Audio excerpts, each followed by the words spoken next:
Direto da redação. Vai que caiu um pouquinho a temperatura e nós estamos diante de frio. Você vai observar em algumas regiões frio, enchentes, secas, extremas, queimadas. Isso tem variado muito, esses choques extremos em termos de temperatura. E essas mudanças bruscas no clima, elas acendem um alerta global. E tem uma origem. São dois fenômenos. Ou o fenômeno La Niña ou o El Niño. Você vai entender agora como isso funciona nas diferentes regiões do planeta, na reportagem de Ana Clara Aguiar, da TV Encontro das Águas. É no maior oceano do mundo, no Oceano Pacífico, a milhares de quilômetros da Amazônia, que tudo começa. É ali que nasce o sistema climático mais importante do mundo. A alteração da temperatura das águas por lá dita a mudança dos ventos e a distribuição das chuvas em todo o planeta. O El Niño é o aquecimento anormal do Pacífico e La Niña, o resfriamento. A região norte, ela é uma provedora de chuvas para todo o Brasil. Você tem o transporte do vapor d'água, que distribui, umidade também, que distribui essa questão de nuvens, de chuvas, não só nas regiões centro-oeste, como também no sudeste e sul. Durante o período do El Niño, diminui as chuvas na região, porque outros fenômenos, até mesmo o aquecimento do Atlântico Norte, começa também a desenvolver isso, e com isso você tem a diminuição de chuvas. E uma vez você tendo a diminuição de chuvas, esse transporte acaba acarretando chuvas mais no extremo do Brasil, no caso, por a região sul e mais precisamente para o Rio Grande do Sul. Desde setembro de 2025, o mundo vivia sob influência da La Niña. No Amazonas, os efeitos foram sentidos com a cheia dos rios. Até o fim de abril de 2026, 16 municípios estavam em situação de emergência, afetando mais de 150 mil pessoas. Mesmo assim, segundo especialistas, os níveis ainda estão dentro da normalidade para o período. De acordo com o Instituto Nacional de Meteorologia, a fase de La Niña já chegou ao fim e o sistema está em neutralidade. Mas as previsões indicam que a chance de formação do El Niño ultrapassa 60% ainda no primeiro semestre deste ano e pode passar de 90% no segundo semestre de 2026. As imagens são de 2024, ano em que o Rio Negro atingiu 12 metros e 39 centímetros, o menor nível em mais de um século. Um dos cenários que podem se repetir neste ano, com impactos diretos na navegação, na pesca e no abastecimento de comunidades inteiras. Estamos aí com tudo indica que teremos um El Niño este ano. As projeções indicam que a fase mais ativa dele estará lá pelo mês de setembro, que normalmente já é um período que chove pouco aqui na Amazônia. E o El Niño diminui as chuvas. Então, no mês de setembro, outubro, que já chove pouco, ainda vai chover menos do que o normal. E há um fator que agrava tudo isso. Estudos apontam que os eventos extremos estão mais frequentes, com secas mais longas e chuvas mais intensas. Ou seja, o clima está mais instável e menos previsível. Sempre existiu isso, os fenômenos El Niño e La Niña. Tá? O problema é que, localmente, pode ser que a influência do homem esteja potencializando esses fenômenos. Então, por exemplo, numa grande cidade que antigamente tinha bastante áreas verdes e hoje tem asfalto, isso pode potencializar, por exemplo, um fenômeno que normalmente aquece o clima. O que acontece no oceano, a milhares de quilômetros daqui, chega sem aviso na porta de casa. E entender esses fenômenos é o primeiro passo para se preparar para um futuro que já começou.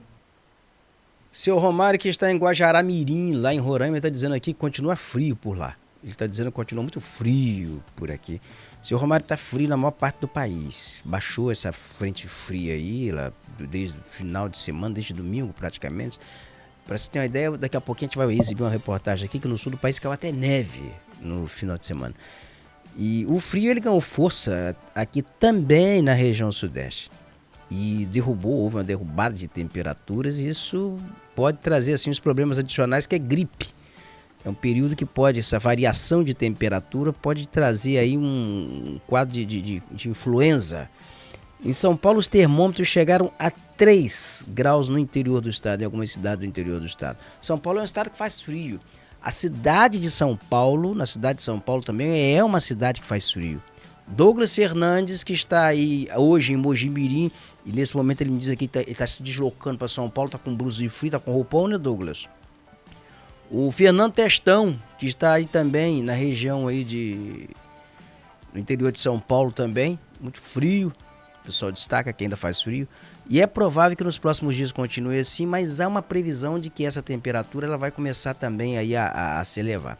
Na capital de São Paulo, as operações, o governo, ele preparou lá para enfrentar esse frio, a operação baixas temperaturas, porque tem a população de rua e esse pessoal geralmente se registra, se não houver ali um atendimento com acomodação e atendimento médico, você pode registrar, porque já houve registros de óbitos em São Paulo no período de frio, população de rua. E essa operação baixas temperaturas, ela foi reforçada agora nesse período de queda de temperatura. E você vai conferir os detalhes agora na reportagem de Daniel Melo. A Prefeitura de São Paulo montou em 9 pontos da cidade tendas como esta aqui que a gente vê na Lapa para dar acolhimento à população em situação de vulnerabilidade social nos momentos mais frios do dia. Há espaço para descanso, também é oferecido sopa, pão, chocolate quente, chá e água. Há ainda a possibilidade de se vacinar contra Covid, influenza e febre amarela. Também são oferecidas vagas na rede de atendimento social da Prefeitura, com pernoite, banho e alimentação. Segundo o Centro de Gerenciamento de Emergências, nesta madrugada as temperaturas mínimas médias ficaram em torno de 8 graus e a previsão é que as temperaturas fiquem em torno de 12 graus, as temperaturas mínimas, até quarta-feira. Até quarta-feira então, até amanhã ainda a temperatura, a gente vai ter ainda essa queda de temperatura. Todo mundo tirando o roupão, tirando o blusão, né, do armário, tirando a blusa de frio do armário, porque nesse período tem que se aquecer. E nós vamos ter aqui, nós estamos no outono, ainda não chegamos no inverno. Oficialmente o inverno começa no dia 21 de junho. É a data oficial, quando começa a temporada do inverno. Mas nesse período de queda de temperatura, você vai observar agora que no sul do Brasil, em algumas regiões, tem até queda, a queda de temperatura é abaixo de zero. Em Santa Catarina, que é no sul do país, o frio é tão intenso que no domingo, Dia das Mães, você vai ver agora nas imagens aí, houve congelamento até de plantas, de árvores. Vamos aqui acompanhar na reportagem de Evandro Cláudio. Entre a noite de sábado e a madrugada deste domingo, Dia das Mães, a neve apareceu de forma bem discreta lá na Serra Catarinense, mas apareceu. É a primeira do ano, marcando o evento de frio mais intenso do outono catarinense até agora. No fim de semana ainda tivemos registro de chuva congelada e do cincelo, um fenômeno raro que ocorre quando gotículas de água de um nevoeiro congelam e formam cristais de gelo em algumas superfícies, como na vegetação. Ontem a serra acordou com termômetros abaixo de zero. Em Urubici a temperatura chegou a menos 0,5 grau e Urupema registrou menos 1,1. Esse frio foi impulsionado pela passagem de uma massa de ar polar. De acordo com os meteorologistas, os fenômenos ocorreram de forma pontual e em pequena quantidade, porque as temperaturas ainda não estavam suficientemente baixas e os ventos nas áreas mais elevadas permaneciam intensos. O frio continua rigoroso em todo o estado até nesta terça-feira, com temperaturas abaixo de zero entre o oeste e os planaltos. Então a temperatura continua fria ainda, vai fazer frio ainda ao longo dessa segunda-feira. A partir de quarta-feira o frio deve dar aí uma tréguazinha na região sul do país, aí em Santa Catarina. E foi até aqui o período mais frio do ano de 2026 em Santa Catarina. Aí você acha que tá frio aí na cidade que você mora, no estado do Rio de Janeiro, aí no Espírito Santo, aí em Minas? Você acha que está frio aí em São Paulo?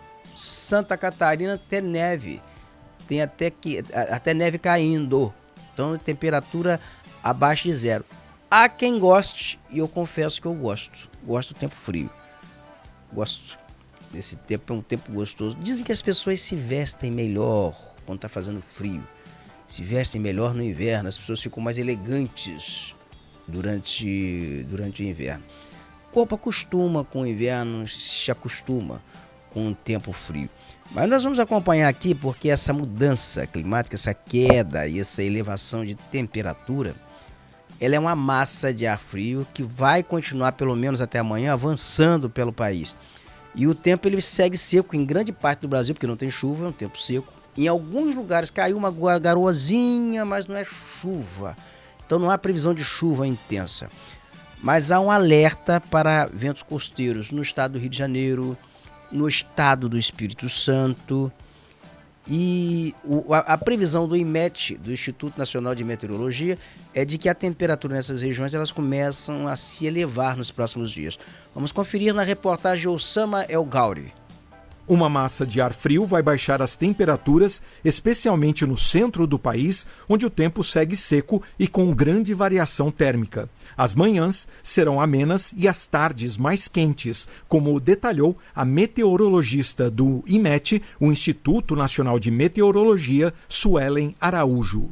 A previsão do tempo para a região central do Brasil ao longo dessa semana conta com o predomínio de um tempo mais estável e seco, com baixas probabilidades de chuva em boa parte da região central do Brasil. A exceção fica por conta do sul do Mato Grosso do Sul e o estado de São Paulo na sexta-feira, dia 15, onde há uma chance maior de ocorrência de chuva. Mas a semana inteira não será assim, como explicou Suelen Araújo. Ao longo da semana, as temperaturas mínimas começam a subir, principalmente sobre o sul do Mato Grosso do Sul. Porém, a amplitude térmica deve se manter em toda a região central, com pelo menos 15 graus de diferença entre as máximas e as mínimas. O INMET também emitiu alerta laranja de perigo para áreas do Amazonas, Roraima e Pará, até o fim do dia desta segunda-feira. As chuvas podem acumular 100 milímetros por dia e os ventos podem chegar a 100 quilômetros por hora.